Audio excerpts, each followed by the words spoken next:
Friends, कैसे हैं? स्वागत है आप सभी का हमारे इस YouTube channel open study area पर। Bihar BPSC 7th phase examinations के लिए आइए आज देख लेते हैं जनगणना। याद रखें, सेंसस से महत्वपूर्ण तथ्य को पहले हम लोग सबसे पहले देखने की कोशिश करेंगे। दोस्तों, पहली बात, दो चीज़ें आपको ध्यान में रखना होगा। एक यहाँ पर वर्ड दिया है विधिवत, यहाँ पर दिया है नियमित। याद रखेंगे, इससे क्वेश्चन फंसा करके पूछे जाते हैं। जब पूछा जाएगा भारत में पहली बार विधिवत जनगणना कब हुई, तो उसका डेट 1872 ईस्वी में है। और जब पूछे कि भारत में पहली बार नियमित जनगणना कब हुई, तो वो 1881 ईस्वी में है। दोनों का अंतर कितने हैं? तो लगभग 8 सालों के बीच के अंतर और 9 सालों के बीच में अंतर हम लोग के पास दिखाई दे रहा है। 8-9 सालों के अंतर है। तो विधिवत जनगणना जो है भारत में 1872 ईस्वी में, उस समय लॉर्ड मेयो के समय हुआ था। दूसरा इंपॉर्टेंट टॉपिक कि भारत में पहली बार नियमित जनगणना 1881 में जो हुआ वह किसके शासन में काल में हुआ? Lord Ripon. याद रखेंगे, लॉर्ड रिपन के समय भारत में पहली नियमित जनगणना 1881 में, भारत में पहली विधिवत जनगणना 1872 में लॉर्ड मेयो के माध्यम से चलेगा। याद रखते रहेंगे दोस्तों, एक एक करके बिंदु हम समझाने की कोशिश करेंगे। तो ये था अब तक का बिंदु कि भारत में विधिवत जनगणना कब हुआ, 1872। भारत में नियमित जनगणना कब हुआ, 1881। लॉर्ड रिपन और लॉर्ड मेयो, आप ध्यान रखिएगा। आज़ाद भारत यानी स्वतंत्रता के बाद 1947 के बाद भारत में जनगणना शुरू हुआ। याद रखेंगे, आज़ाद भारत की पहली जनगणना कब हुआ? सन 1951 ईस्वी में, जिसमें 14 सवाल पूछे गए थे। याद रखिएगा, सन 1951 ईस्वी में भारत की स्वतंत्र भारत की पहली जनगणना होती है, जिसमें 14 सवाल आपसे पूछे गए थे। जनसंख्या का महाविभाजक वर्ष निम्नलिखित में से किसको कहेंगे? ये प्रश्न अगर आ जाएगा तो 1921 इसका सही आंसर कर दीजिएगा। तो जनसंख्या का महाविभाजक वर्ष 1900 आर्थिक मंदी होने की वजह से जनसंख्या जो है भारी मात्रा में माइनस में घसक गई थी, इसलिए इसको जनसंख्या का महाविभाजन वर्ष कहते हैं। दोस्तों, आगे देखते चलिएगा। इस पूरे सेशन के खत्म हो जाने के बाद इस पर आधारित सभी एमसीक्यू इंपॉर्टेंट क्वेश्चंस आपको वीडियो के अंत में हम आपसे पूछेंगे। आप देख रहे हैं open study area YouTube channel. यदि आप हमारे इस चैनल पर नए आए हैं तो Bihar BPSC 7th phase examinations को मुट्ठी में कर लेने के लिए हमारे इस चैनल को जरूर सब्सक्राइब कीजिए। हम लगातार आपको कम समय में अधिक कंटेंट देने की पूरी कोशिश हो चुके हैं। यहां से देखते चलेंगे, जनसंख्या का लघु विभाजन 1951 ईस्वी में। तो याद रखेगा, महाविभाजक वर्ष जनसंख्या का कौन सा है? तो 1921 में। लघु विभाजक कौन है? 1951 में। भारत में प्रथम जनगणना, स्वतंत्र जनगणना कब हुआ था? 1951 में। याद रखेंगे, मुख्य तथ्य जनगणना 2011। याद रखेंगे, जनगणना 2011 के मुख्य तथ्य कौन थे? जनगणना 2011 भारत का 15वां, जबकि स्वतंत्र भारत का 7वां जनगणना है। यानी कि पूर्ण मिलाकर के देखा जाए तो भारत का जनगणना जो है शुरू से, जब से लॉर्ड रिपन के समय से जो है नियमित जनगणना हुआ, उस समय से यह 15वां जनगणना, और 1951 में जो भारत स्वतंत्र भारत की जनगणना होती है पहली बार, उस समय से लेकर के अगर देखेंगे तो यह 7वां जनगणना होगा। तो पूछ देगा कि भारत का जनगणना यह 2011 में जो हुआ वो कौन था? 15वां। स्वतंत्र भारत का क्या था? 7वां। याद रखेंगे, जनगणना आयुक्त 2011 के समय, उस समय कौन थे? श्री चंद्रमौली साहब। याद रखेंगे, 2011 के जनगणना आयुक्त श्री चंद्रमौली थे। याद रखिए, इसके बाद क्वेश्चन अगर पूछ दे कि बताइए कि जनगणना 2011 में कुल कितने प्रश्न पूछे गए थे? 29 प्रश्न पूछे गए थे। और पहले नंबर जनगणना में कितनी जानकारियां? 14 जानकारियां ली गई थी। अभी 2011 की जनगणना की मुख्य बिंदु देख रहे हैं।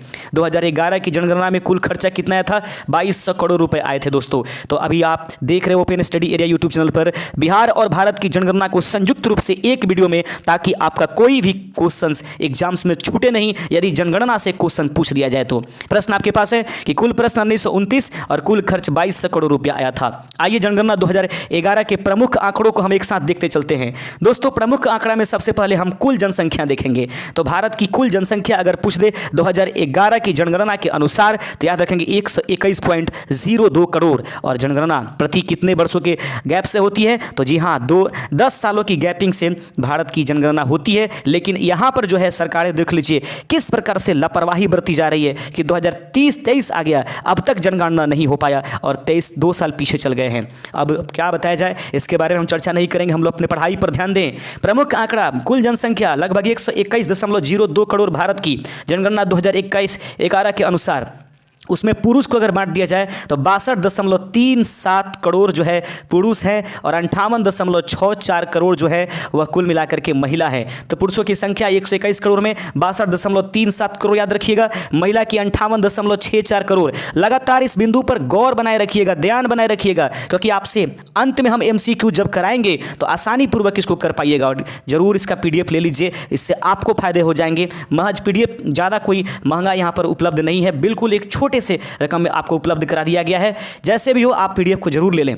आगे देखिएगा 51.54 याद रखेंगे, 51.54 जो है वह पुरुष जो है जनसंख्या है प्रतिशत के मात्रा में। महिला अगर देख लिया जाए तो महिलाओं की जो प्रतिशत मात्रा है भारत की कुल जनसंख्या में 48.46। तो याद रखेंगे पुरुष कितने 51.54, उसके महिला कितने 48.46। वीडियो पर बने रहिएगा, शुरू से अंत तक ट्वीट करके मत जाइएगा, बाद में भले ही जाकर के PDF को डाउनलोड कीजिए, लेकिन अभी वीडियो पर बने रहिएगा। आगे देखिएगा पूरे विश्व का 17.5% आबादी भारत में निवास करती है, जबकि पूरे विश्व का भारत के पास कुल लैंड जो है भूमि जो है 2.4% है। याद रखिएगा अपने आप में तो पूछ दिया क्वेश्चन कि पूरे विश्व की कितनी प्रतिशत आबादी भारत में निवास करती है, 17.5% जनगणना 2011 के अनुसार, और कुल भूमि 2.4% हमारे पूरे विश्व के भूमि का हमारे पास उपलब्ध है।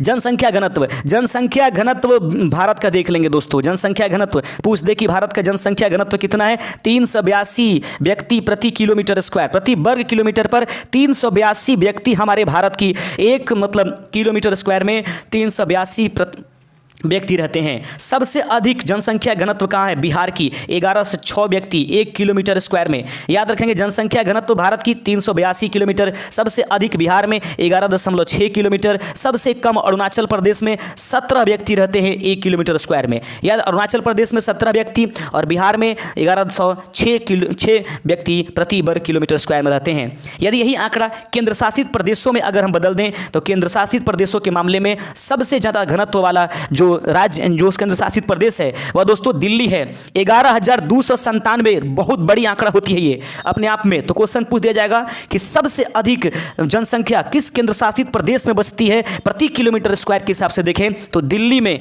11,297 व्यक्ति प्रत्येक किलोमीटर स्क्वायर में रहते हैं। याद रखिएगा दिल्ली एकदम सघन रूप से जानी जाती है अपने देश की राजधानी। निम्नतम सबसे ज्यादा जनसंख्या घनत्व अंडमान निकोबार में है, 46 व्यक्ति प्रति किलोमीटर स्क्वायर पर रह पाते हैं। देखते चलिएगा सर्वाधिक दिल्ली में 11,297 व्यक्ति प्रति किलोमीटर स्क्वायर में रहते हैं, 46 व्यक्ति प्रति किलोमीटर स्क्वायर में अंडमान निकोबार में, और बिहार सबसे आगे है जनसंख्या घनत्व के मामले में राज्यों में देखा जाए तो। अगला बिंदु है जनसंख्या के रूप में, देखेंगे जनसंख्या के रूप में हम बांटने की कोशिश करते हैं भारत के राज्यों को, तो सबसे ज्यादा जनसंख्या किस राज्य की है, उत्तर प्रदेश की 19.95। दोस्तों ये आंकड़ा अब बढ़ चुका है, लेकिन चूंकि जनगणना अभी संपन्न नहीं हुआ इसलिए यह आंकड़ा 2011 में ही पूछा जाएगा। आपको कैसा हूं दे दे, लेकिन 2011 जनसंख्या के आधार पर अगर क्वेश्चन पूछ ले तो आप दिमाग उसमें मत लगाइएगा कि चलो 2011 में न हुआ था अब तो जनसंख्या बढ़ी हुई है। नहीं, आंकड़े जो भी हैं किताबों में वही जो है आंकड़े आपको उपलब्ध कराने हैं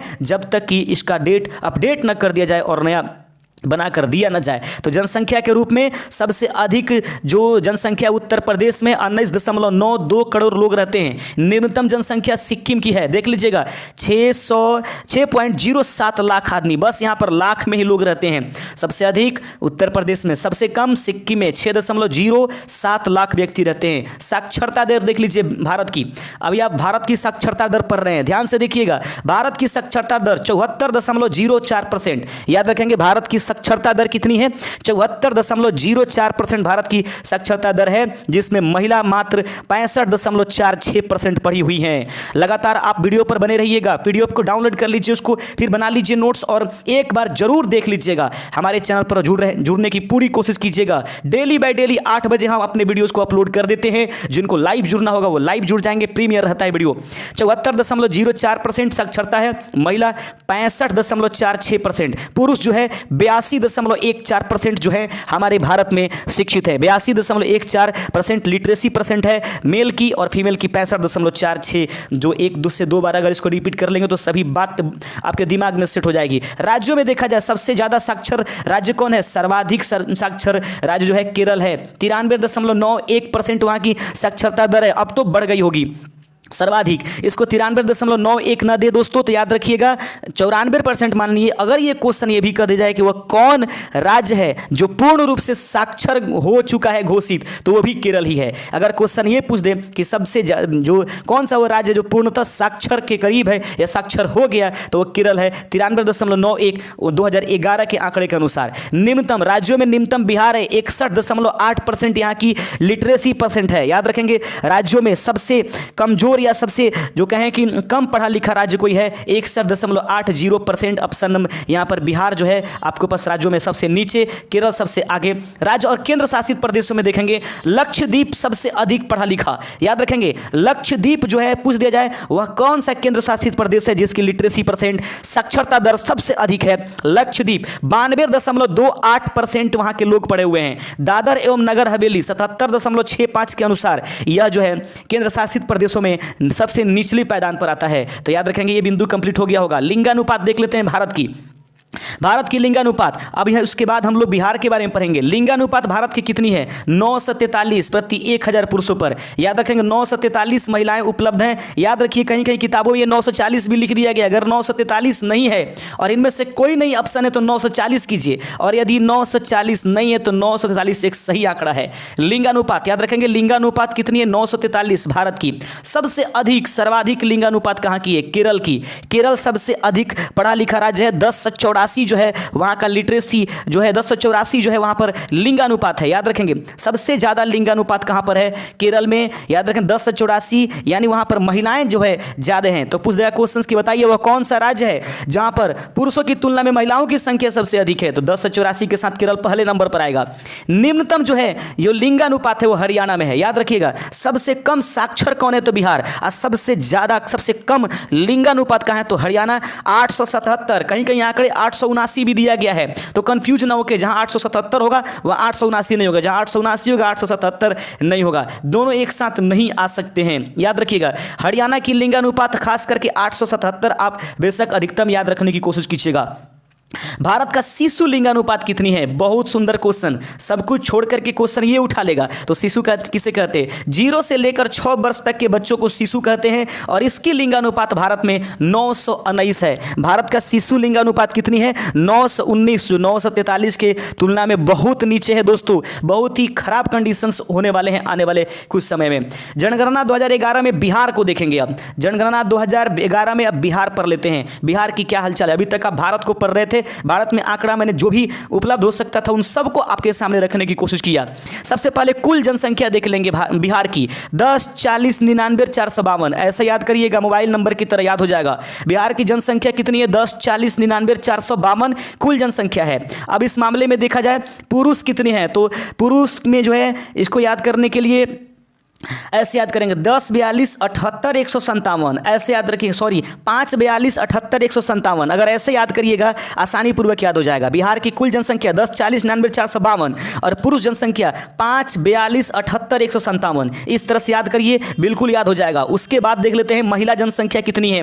4 98 21 295। बहुत ही बढ़िया, 4 98 21 295। आप तो कुछ मोबाइल्स नंबर ऑटोमेटिक याद किए होंगे, उसी तरह इसको याद कर लीजिए। अल्बर्ट आइंस्टीन की तरह किसी ने कहा कि आप इनका नंबर मेरा नोट कर लीजिए, उन्होंने वर्ग ही करके नंबर नोट याद कर लिया था। बनिए साहब, एग्जाम्स में एकदम बिल्कुल पीछे नहीं हटने हैं, हौसला को नीचे नहीं लाने देना है। जितनी हो सके उतनी मेहनत करने की आवश्यकता है। पूरी रूप से आप मेहनत को दी तोड़ से लग जाइए। जितना हो सके अपने लाइफ का उतना करिए। हो सकता है कि अंतिम क्षण आप अपना लाइफ का स्ट्रगल कर रहे हो, उसके बाद सफलता आपके कदमों में आ जाएगी। कुल जनसंख्या कितनी थी? 10 40 99 452। दशकीय वृद्धि के मामला में देखें, हर 10 सालों पर सबसे कम दशकीय जनसंख्या वृद्धि अगर हुई तो वह गोपालगंज में। याद रखिएगा, दशकीय जनसंख्या बिहार में सबसे कम किस जिला में हुआ? गोपालगंज में। सबसे अधिक कहां हुआ? मधेपुरा में। याद रखेंगे बिहार की दशकीय वृद्धि कितनी है? 25.4%। बहुत इंपॉर्टेंट क्वेश्चन। सबसे पहले आप कुल जनसंख्या देखें, बिहार के पुरुष और महिला जनसंख्या देखें। सबसे अधिक जनसंख्या किस जिला में है बिहार का? तो पटना। सबसे कम जनसंख्या किस जिला में है? शिवहर। सबसे अधिक दशकीय वृद्धि किस कहां पर हुआ? गोपालगंज में। सबसे कम कहां हुआ? मधेपुरा में। दशकीय वृद्धि दर कितनी है? 25.4%। बढ़ते चलते हैं आगे, शायद ये कंप्लीट हो गया होगा। अगर पूछ दे कि बताइए बिहार की कुल जनसंख्या में पुरुषों की प्रतिशत कितनी है? 52.14%। याद रखिएगा पुरुषों की जनसंख्या में देखा जाए तो पूरे बिहार की जनसंख्या में पुरुष का प्रतिशत मान 52.14% है, महिला का प्रतिशत मान 47.86% है। कैसे कैसे मोबाइल नंबर की तरह याद करना है, एक बार जरूर ऐप्स को देखते चले जाइएगा, पीडीएफ को डाउनलोड कर लीजिए या लगातार इस वीडियो को 2-3 बार जरूर देख लीजिए, आपके भविष्य की बात है। अब देख लेंगे शहरी जनसंख्या, याद रखेंगे शहरी जनसंख्या भारत में बिहार में कितनी है, 11.3%। कई बार हाँ अगर निम्नतम आंकड़े कह दिया जाए, कहा जाए कि निम्नतम आंकड़े के अनुसार बिहार की जो ये है शहरी जनसंख्या वो लगभग बढ़ चुकी है, 15.3% के ऊपर जा रही है। लेकिन 2011 की जनगणना के अनुसार अगर पूछ दे कि शहरी जनसंख्या का प्रतिशत मान 11.3%। सबसे अधिक शहरी जनसंख्या पटना में, सबसे कम शहरी जनसंख्या शिवहर में। याद रखिएगा सबसे अधिक पटना में है, शिवहर में सबसे कम है। 11.3% बिहार की शहरी जनसंख्या है। कुल शहर 11.75-80 ये शहरी जनसंख्या, इसको ज़्यादा ध्यान मत रखिए, ये वाला आंकड़ा ध्यान रखिएगा, ये वाला आंकड़ा ध्यान रखिए, ये पटना शिवहर याद रखिएगा। सबसे कम देख लीजिएगा ग्रामीण जनसंख्या देख लीजिए, अगर ये 11.3% शहरी है तो 88.7% हुआ। 100 में से घटा देंगे 11.3%, 88.7% आपके सामने आंकड़े आ जाएंगे।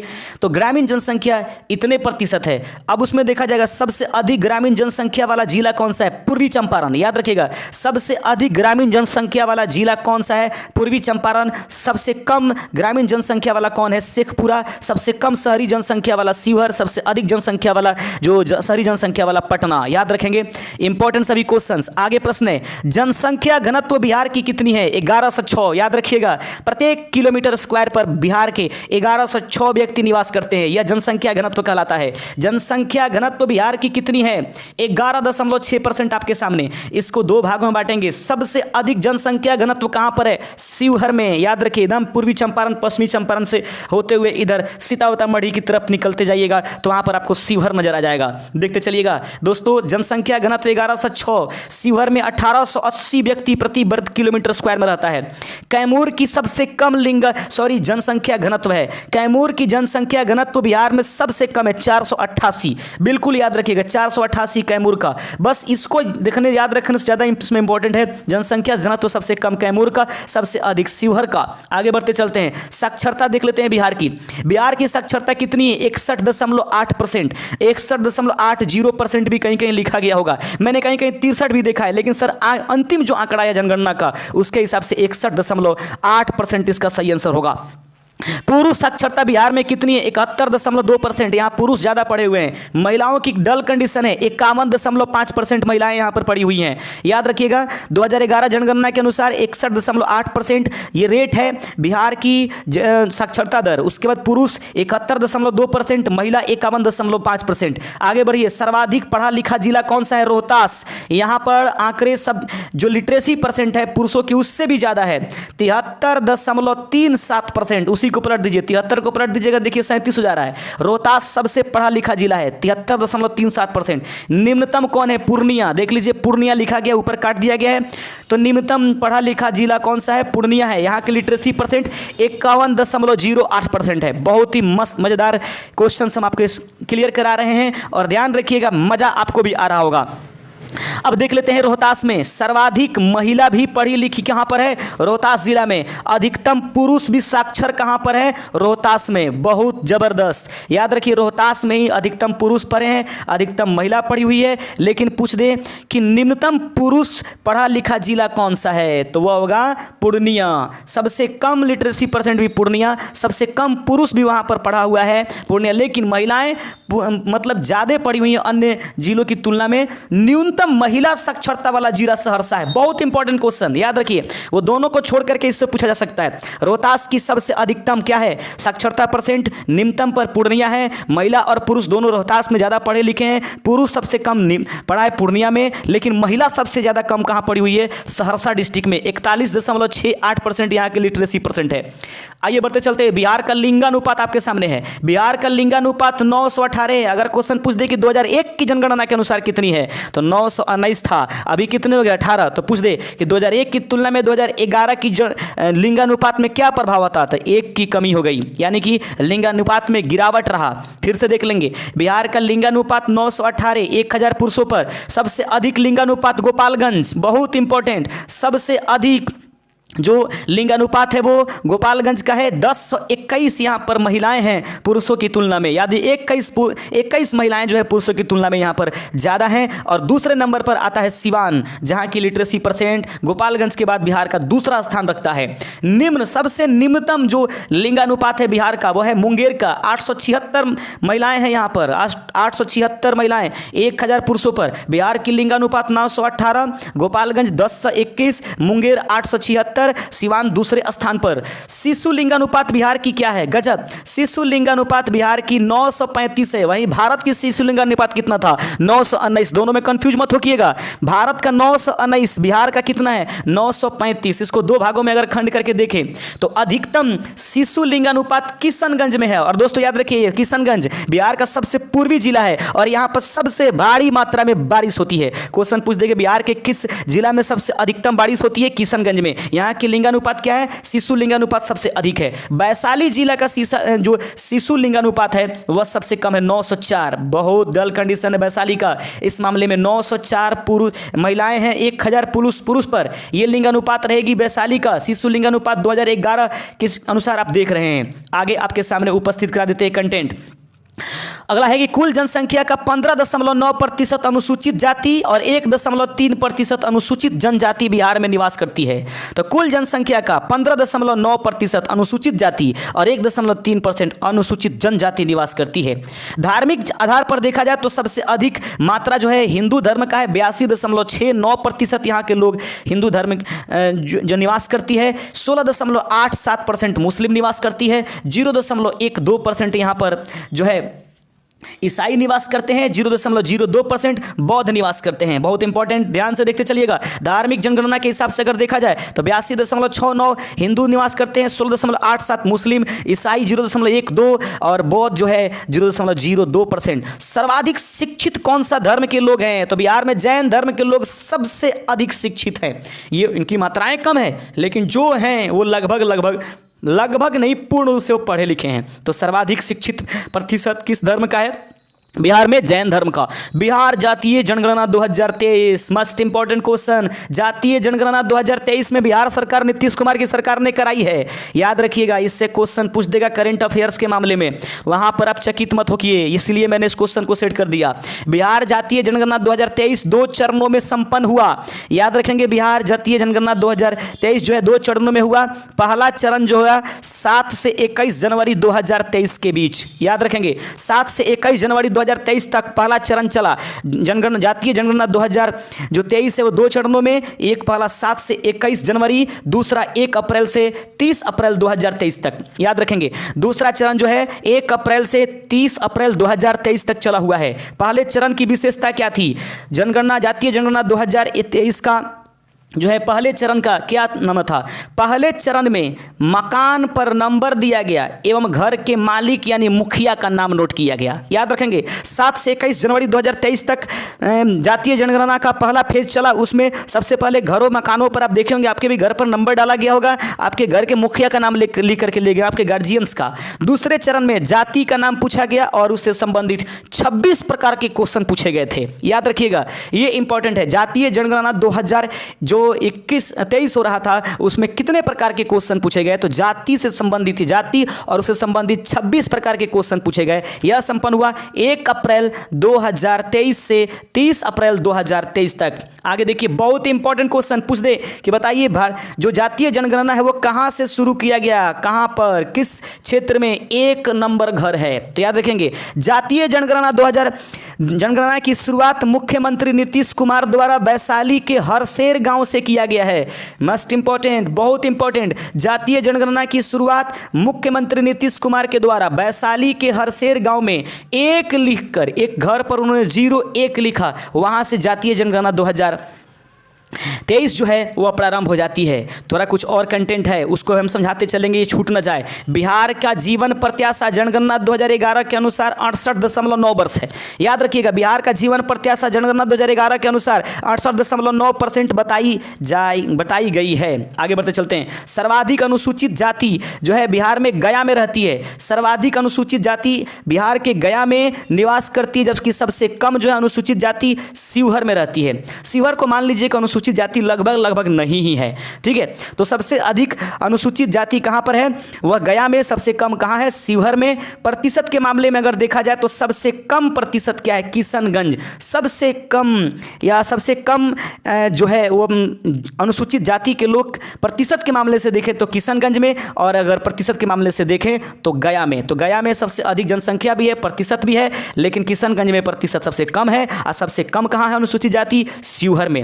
सबसे अधिक अनुसूचित जनजाति पश्चिमी चंपारण में है, बहुत इंपॉर्टेंट। सबसे अधिक अनुसूचित जनजाति पश्चिमी चंपारण में, जबकि सबसे कम कहाँ है, शिवहर में। एकदम क्विट मत कीजिए, लगातार देखते चलिए, हम आपकी बात कर रहे हैं। अब एमसीक्यू आने वाला है। सबसे अधिक अनुसूचित जनजाति पश्चिमी चंपारण में, जबकि सबसे कम शिवहर में। प्रतिशत के मामले में अनुसूचित जनजाति पश्चिमी चंपारण में है और संख्या भी ज़्यादा है, लेकिन निम्नतम प्रतिशत कहाँ है, औरंगाबाद। इसमें थोड़ा सा कंप्लीट करने के लिए पीडीएफ ले लीजिएगा या इसको नोट कर लीजिएगा ताकि आपको यह हर चीज़ याद रहे। एक क्वेश्चन आपके जीवन को बना सकती है और एक क्वेश्चन आपके जीवन को बर्बाद कर सकती है। यहाँ से पता नहीं क्या होगा। जनगणना पर आधारित एमसीक्यू देख लीजिए, देखते चलेंगे। अगला पहला प्रश्न आज के लिए। अब आप लोग धीरे धीरे कमेंट करना शुरू कर दीजिए, बिल्कुल कमेंट करना शुरू कर दीजिए। जनगणना 2011, बहुत देर से आप पढ़ रहे थे, अब कमेंट कीजिए। 2011 जनगणना 2011 के अनुसार बिहार का साक्षरता दर कितना है, गजब 40%, 63.4%, 61.08%। बिल्कुल सही आंसर कमेंट कर रखे हैं आप लोग। ऑप्शन नंबर सी इसका सही आंसर हो जाएगा, 61.08%। अगला क्वेश्चन है 2 नंबर क्वेश्चन। जनगणना 2011 के अनुसार किस जिला में निम्नतम महिला साक्षरता है, किस जिला में सबसे कम महिला का साक्षरता है, तुरंत बताया है। वह जिला कौन सा है, सहरसा। याद रखिएगा, सहरसा में कम, पूर्णिया में पुरुष सबसे कम है, रोहतास में पुरुष और महिला दोनों सबसे अधिक पढ़े हुए हैं। आगे बढ़ते चलिएगा। तीसरा नंबर क्वेश्चन का जवाब देते चलिए। बिहार के किस जिला का शिशु लिंगानुपात सबसे कम है, तो बिहार के किस जिला का शिशु लिंगानुपात सबसे कम है, वैशाली जिला। जितने लोग ऑप्शन नंबर सी कमेंट कर रहे हैं उनका सबका आंसर सही है। देखते चलिएगा। अगला क्वेश्चन है बिहार का कौन सा जिला सर्वाधिक शिक्षित है, गजब क्वेश्चन, बहुत ही बढ़िया क्वेश्चन। बिहार का कौन सा जिला सबसे अधिक जो है वह है रोहतास। यहाँ पर 73.37% लोग यहाँ पर पढ़े लिखे हैं। चौथा का ऑप्शन नंबर डी आंसर सही था, आप लोग कमेंट कर पा रहे हैं। पांचवा नंबर क्वेश्चन है कौन सा वर्ष भारत के जनसंख्या का महाविभाजक वर्ष कहलाता है, शुरू में ही पढ़ाया था। कौन सा वर्ष भारत की जनसंख्या का महाविभाजक वर्ष कहलाता है, तो दोस्तों महाविभाजक वर्ष जो है वह कौन सा है, जल्दी से जल्दी आंसर कमेंट कर दीजिए। महाविभाजक वर्ष कौन सा है, तो वह है 1921 में महाविभाजक। और लघु विभाजक कब हुआ, 1901। ऑप्शन नंबर इसका बी हो जाएगा, महाविभाजक। आगे बढ़ते चलते हैं। जातीय जनगणना 2000, जातीय जनगणना किस जिला से बिहार में प्रारंभ किया गया था, प्रश्न आपके सामने है। जातीय जनगणना 2023 बिहार के किस जिला से शुरू हुआ था, बिल्कुल सही, वैशाली। जो आप लोगों को बताया था शेर और ऐसा कुछ जगह का नाम था, वहीं से इसको शुरू किया था। नीतीश कुमार ने घर पर 01 लिख करके इसकी शुरुआत किया था, वैशाली से, याद रखेंगे। 7वां नंबर क्वेश्चन आपके सामने है। भारत के किस राज्य का संख्या निम्नतम है, भारत के किस राज्य का जनसंख्या सबसे कम है, अरुणाचल प्रदेश, उत्तर प्रदेश, बिहार, सिक्किम। बिल्कुल सही आंसर कमेंट कर पा रहे हैं आप सब। ऑप्शन नंबर डी इसका सही आंसर हो जाएगा। भारत के किस राज्य का जनसंख्या निम्नतम है, सिक्किम। आगे बढ़ते चलते हैं। अगला क्वेश्चन आपके सामने है। जनसंख्या घनत्व के मामले में बिहार का स्थान निम्नलिखित में से कौन सा है, जनसंख्या घनत्व के मामले में बिहार का स्थान इनमें से कौन सा है, तो जनसंख्या घनत्व के मामले में बिहार का स्थान इनमें से प्रथम है। ऑप्शन नंबर ए इसका सही आंसर है, आप लोग कमेंट कर पा रहे हैं। 1106 यहाँ की जो है जनसंख्या घनत्व है, यानी कि पॉपुलेशन डेंसिटी जो है यहाँ की प्रथम स्थान पर आती है। 9वां नंबर क्वेश्चन आप लोग कमेंट कर दीजिए, जबरदस्त, एकदम आगे बढ़ते चलिएगा। लिंगानुपात के मामले में बिहार का दूसरा जिला कौन है, अजब क्वेश्चन, गजब क्वेश्चन। आप लोग तो जानते ही होंगे लिंगानुपात के, जो भी वीडियो शुरू से देखे होंगे वो बना देंगे। लिंगानुपात के मामले में बिहार का दूसरा जिला कौन सा है, सिवान। पहले स्थान पर कौन आता है, गोपालगंज। राइट आंसर इसका कौन सा है, ऑप्शन नंबर बी। आगे बढ़ते चलते हैं। 10वां नंबर क्वेश्चन आपके सामने है। बिहार के किस जिला में जनसंख्या घनत्व निम्नतम है, वह कौन सा जिला है जिसमें जनसंख्या का घनत्व सबसे कम है, तो बिहार के किस जिला में, कंफ्यूज हो गए ना यहाँ पर ऑप्शन देने पर। शिवहर तो नहीं होगा, वहाँ पर जनसंख्या घनत्व ज़्यादा है। मुजफ्फरपुर तो कभी पढ़वे नहीं किए हम लोग। कैमूर और मुंगेर में देख लेना है, सही आंसर कैमूर हो जाएगा। ऑप्शन नंबर सी। बिहार के किस जिला में जनसंख्या घनत्व निम्नतम है, ऑप्शन नंबर सी कैमूर। 11वां नंबर क्वेश्चन आपके सामने है। बिहार में शहरी जनसंख्या प्रतिशत क्या है, बिहार में शहरी जनसंख्या प्रतिशत निम्नलिखित निम्नलिखित में से कौन सा है? शहरी पूछा जा रहा है, ये तो ग्रामीण है, ये तो आंकड़ा से थोड़ा मेल खाता है लेकिन सही नहीं है। सही आंसर क्या है? 11.3%। बिहार के शहरी जनसंख्या प्रतिशत कितनी है? 11.3%। अंतिम नंबर क्वेश्चन है, भारत में प्रथम विधिवत जनगणना किसके काल में हुआ था? भारत में प्रथम विधिवत जनगणना किसके काल में हुआ था? तो विधिवत पूछा गया है, जबरदस्त, बिल्कुल बिल्कुल विधिवत। अगर पूछ दे नियमित तो लॉर्ड रिपन, लेकिन यहां पर क्या पूछा है? विधिवत किसके शासनकाल में हुआ? लॉर्ड मेयो, 1800 कितने 72। ऑप्शन नंबर ए इसका राइट आंसर था। तो उम्मीद करते हैं दोस्तों कि आज का ये कंटेंट आपको बढ़िया से समझ में आया होगा। फिर से कह रहे हैं, यदि आप हमारे चैनल पर नए हैं तो चैनल को सब्सक्राइब कर दीजिएगा। शुक्रिया, जय हिंद। मिलते हैं कल एक नए और शानदार टॉपिक के साथ।